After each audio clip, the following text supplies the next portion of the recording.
Sa iba pang balita, dumako naman tayo sa Quirino Grandstand upang alamin ang sitwasyon kaugnay sa pagdagsa ng mga tao para sa pahalik sa Poong Nazareno. Mula sa aming kasamang si Julius Desamboron, mag-uulat live.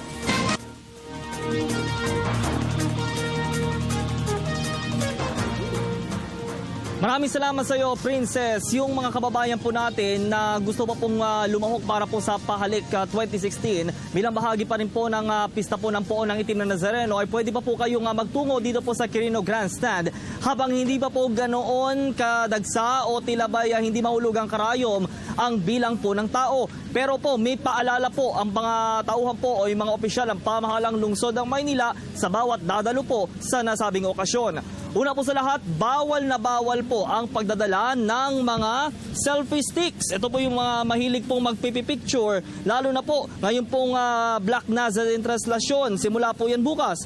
Ayon po sa Manila Disaster Risk Reduction and Management Office, dahil inaasahang milyong-milyon ang deboto na tutungo dito po sa nasabing pista, bawal po yung selfie sticks, tripod o anumang gadget, lalo na po yung maaaring makapagadulot ng anumang inconvenience o di kaya panganib sa mga deboto na magtutungo. Bawal din po ang pagdadala ng backpack, alahas, maging po yung mga nagtitinda po ng mga merong barbecue sticks, dahil po sinabi ni Engineer Rafael Borromeo, ang hepe po ng Task Force Manila Cleanup, magpapakalat sila ng 600 tagalinis po sa iba't ibang lugar upang siguruhin ang kalinisan sa kahabaan po ng 7 kilometrong ruta ng translasyon bago at matapos ang prosesyon.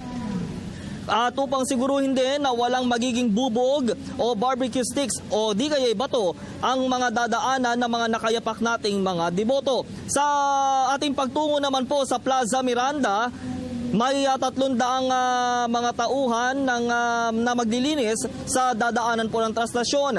Ang sitwasyon po ng trapiko sa paligid po ng Quiapo Church ay nagiging maluwag hanggang light to moderate po, dahil lalo na po doon sa pagdating po sa mismo Minor Basilica. Yun naman po mga side streets na nanatili pong maluwag, at syempre yung mga nagtitinda po ng mga iba't ibang produkto na may kaugnayan po kaya Nazareno ay patok na patok po ngayon. Sa usapin naman ng medical equipments at mga portalets, meron pong 300 po ang na portalets ang siyang nakaposisyon po sa buong Quirino Grandstand.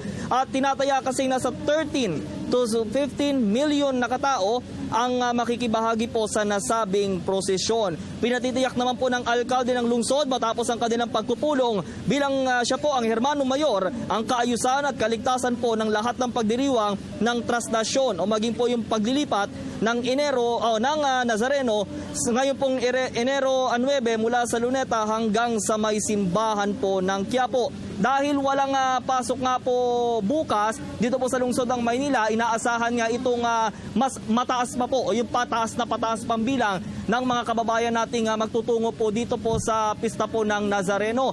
Ang Manila Police District naman po ay patuloy po sa pag-ikot nila mula po dito po sa Quirino Grandstand, sa may National Museum, sa may Manila City Hall, hanggang dyan po sa may area po sa tapat ng mismong Minor Basilica ng Quiapo sa Maynila. At para na rin po matiyak ang seguridad ng ating mga kababayang magtutungo sa pagdiriwang po ng pista.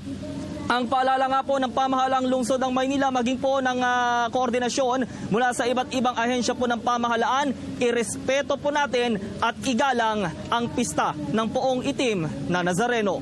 Muli, kasama ang Unit 3 mula sa lungsod ng Maynila, Julius Desamboron, Telebisyon ng Bayan.